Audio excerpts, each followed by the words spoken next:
further ado, please help me welcome our guest speaker, Mayor Dick Anderson.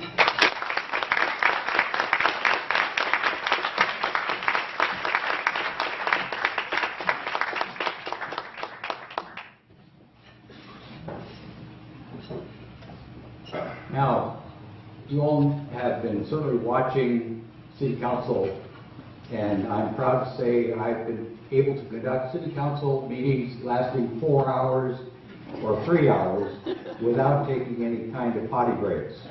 So I hope you're settled in. I'm kind of used to this.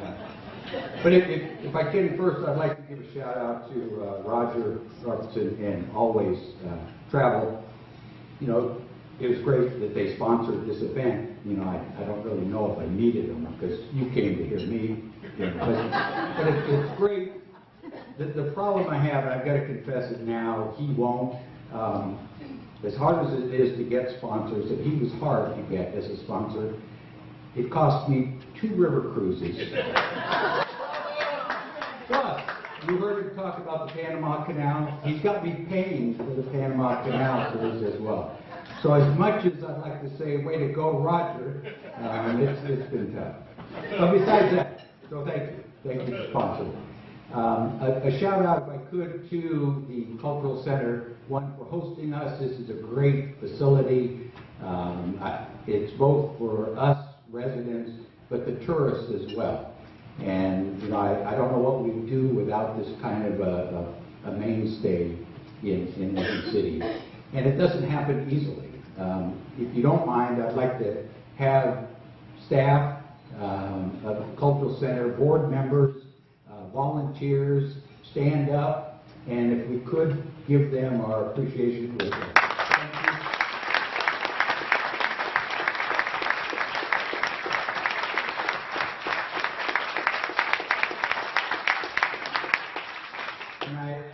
I can't be leaving this podium without reminding you that they're about ready to kick off a capital campaign themselves that will further enhance the exterior of these grounds.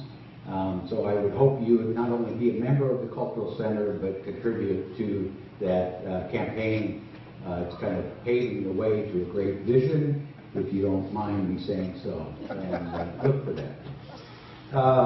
With that, I think it's also important to thank you, the voters of Lincoln City, for allowing me to be your mayor for the next 4 years. I'm excited to do it again, as you know.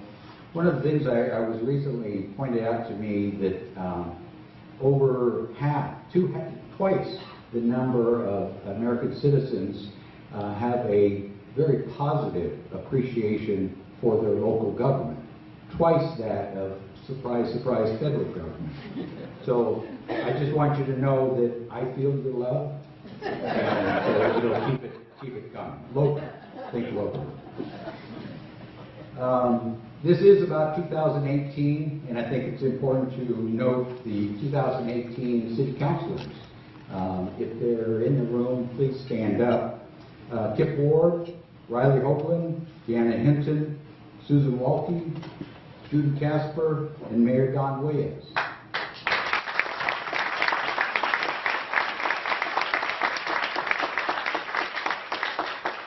It's important to note that these people have given their time and energy and endless time on a volunteer basis, I might add, to serve all of us as our leadership.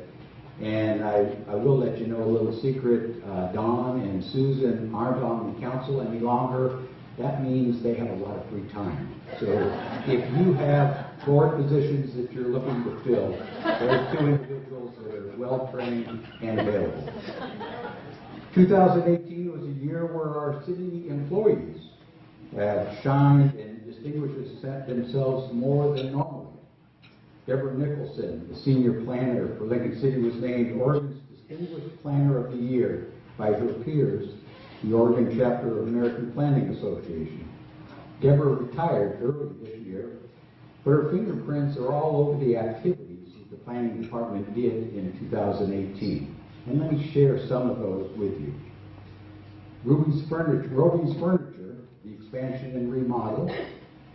Starfish Manor, 51-unit expansion in a hotel. Strickland's mixed-use building in Wacoma.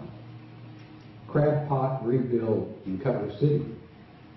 Anchor Storage, 328 self-storage units on East Ellis Lake. The New Samaritan Health North Lincoln Hospital. The recently completed St. James San Diego School. And just started construction of the Lincoln City Police Building. So that's, I think, just a huge list of accomplishments in one single year that certainly reflects our growing community and positions us well for the future. I know Deborah isn't here, but any planning department folks that are here, I'd sure love for them to stand and be recognized. I don't see any, but let's give them a hand anyway. I'll make note of that if they didn't hear that. Fortunately or unfortunately, Richard Townsend is the director of that department. He's retiring next month. So you know those short-termers. That's why he's not here. But Richard will be recognized shortly in the official manner that he's spent over 20 years with us. So we've got new people in the planning department. Someone not so well known or recognizable, but just as big a contributor, is a lady by the name of Star Khan. Star is the outreach service coordinator for the Driftwood Public Library. Star was one of 6 individuals from across the country that was awarded the Association for Library Services to Children's Equity Fellowship Award. Star was recognized for her commitment to serving the diverse children and families in her library communities.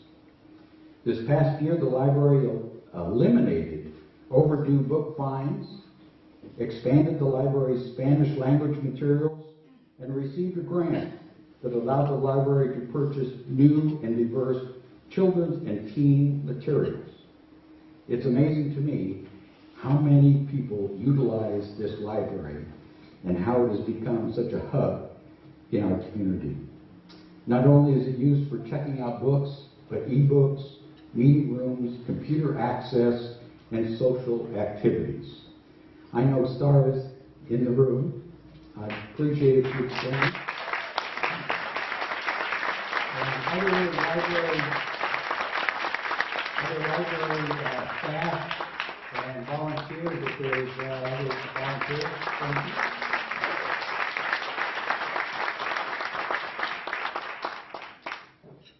I also feel it's important to recognize our newest Chief of Police, Chief Jerry Coleman.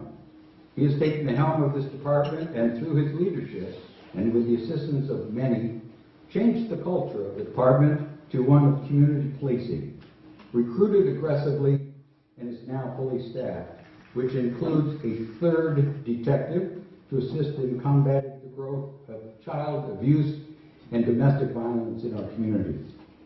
Construction has started on a new state-of-the-art futuristic police station, paid for in part by our tourists who frequent our community.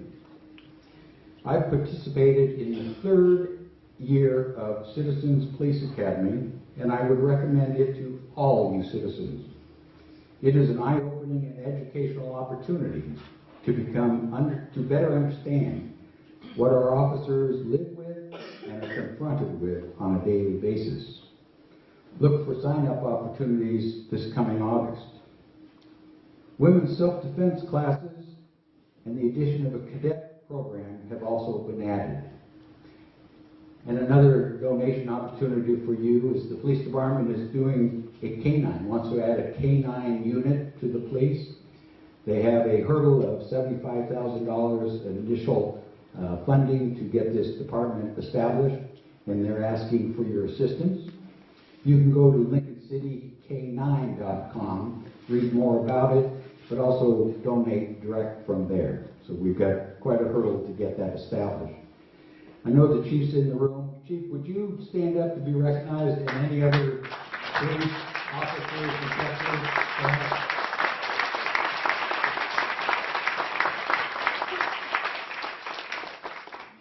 Thank you, and you continue to serve us so well.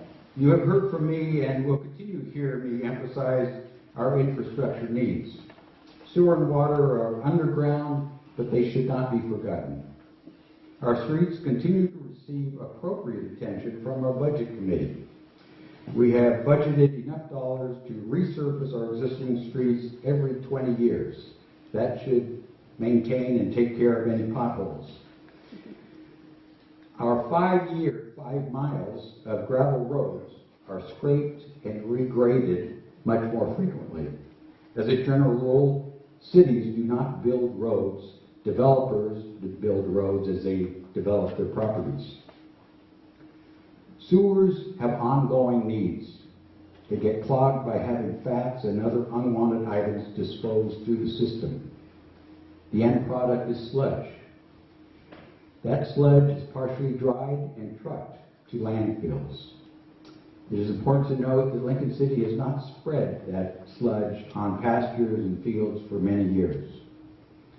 We are encouraging and assisting residents in the city that are still on septic systems to get sewers to their properties through local improvement districts and financing packages the city has put forth. This is the least we can do to start a healthy lake. City Council has also approved a financing plan this past year and for the next few years where the increase in your sewer and water bill will go to long-term capital improvements of the sewer system rather than operating costs. The ground moves and pipes break, allowing water into that system and often causing spillage. We need to absolutely stop that problem. Water lines. Water lines also require continued maintenance. And through these repairs, we've been able to reduce the amount of water loss today, where it's down to a single-digit percentage of loss. This has significantly reduced from what was once close to 40%. To put it another way, in 2018, with the rebounding economy and increase in visitors, the city needed to produce less treated water in 2018 than they produced in 2017. So conservation comes in all different formats. I'm not sure if there's public works people here, but if they are, would they stand and be thanked with an applause? Hearing none.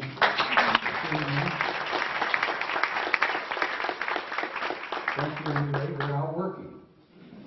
If you haven't had a chance to check out the pictures here, I'll encourage you to do so as you leave. These are pictures that I've asked the departments to kind of put together, kind of representative of what they've done throughout 2018. I'm sure they'll be around afterwards where you can talk with them and point out, but these are things that the newspapers and radios don't cover, but they certainly are important and keep our city functioning. If you have, at this point, City Manager Ron Chandler is here, and he needs to be thanked for all the leadership he's provided. So I'd ask Ron to please stand, and any other city employee that hasn't been so recognized.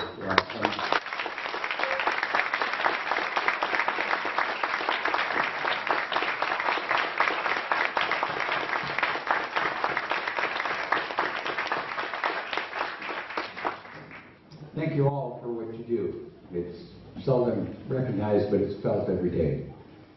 I'm frequently asked, what has the City Council been doing to drive positive economic development and increase the median family income of the citizens of Lincoln City?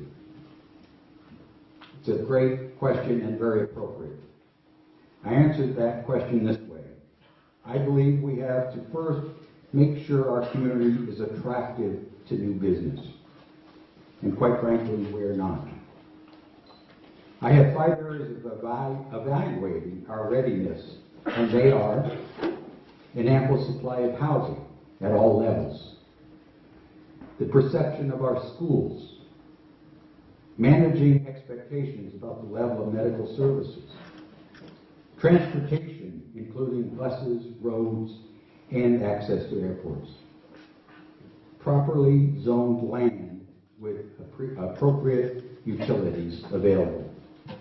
The city's new economic development department, partnering with Urban Renewal, has finished undergrounding the overhead wires at our city's living room, D-Way side, and added a new turnout just south of Schooner Creek Bridge. Both of these positive additions to improving the views of our landscape and our overall image for citizens and visitors. Additionally, 9 publicly owned properties have been presented to developers and builders for soliciting their ideas as to what they would build on these properties. To our delight, 22 projects were submitted, at least 2 on each property. We are currently negotiating with developers and their ideas, so watch for updates as more information will be made public soon. 4 of these properties are all housing oriented. Speaking of housing, there's a great deal of concern around the lack of housing in our area, rightfully so. But progress is being made.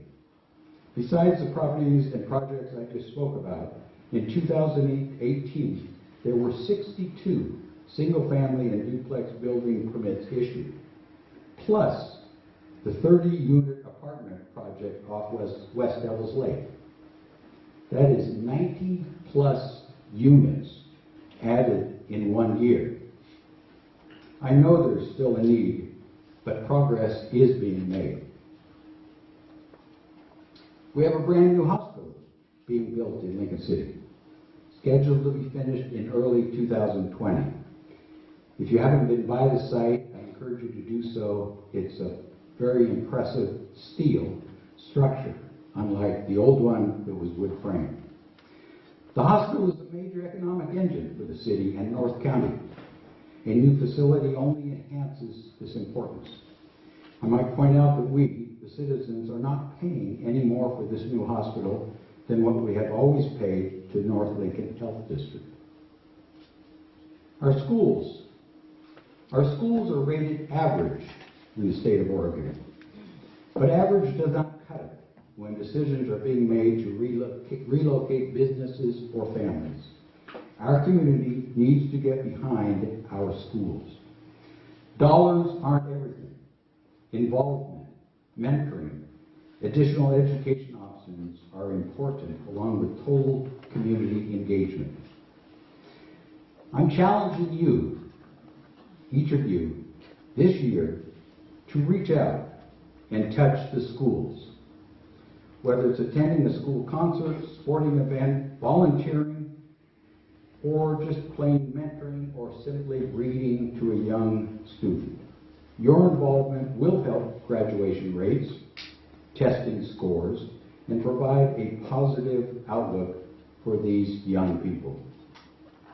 Our schools will then be more appealing to those who look at Lincoln City to be moving to here. Let me share with you what I'm observing about our current City Council.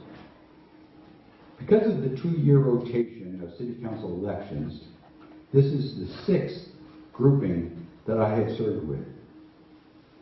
I guess that makes me sound pretty old. This council is no longer just the good old boys, especially with 3 women and some younger folks now serving on council. This group appears to be committed to a healthy, growing community that serves a diverse population. They have diverse backgrounds themselves and come with varying interests. They listen, and look outside the box to explore new ways of doing things. They have different opinions, but are willing to let their fellow councilors express their opinions openly. I am encouraged for the future of Lincoln City. Would the members of Lincoln City's 2019 council please stand? Mitch Parsons, Judy Casper, Diane Coos, Rick Mark, Deanna Hinton, Riley Hoagland. Thank you.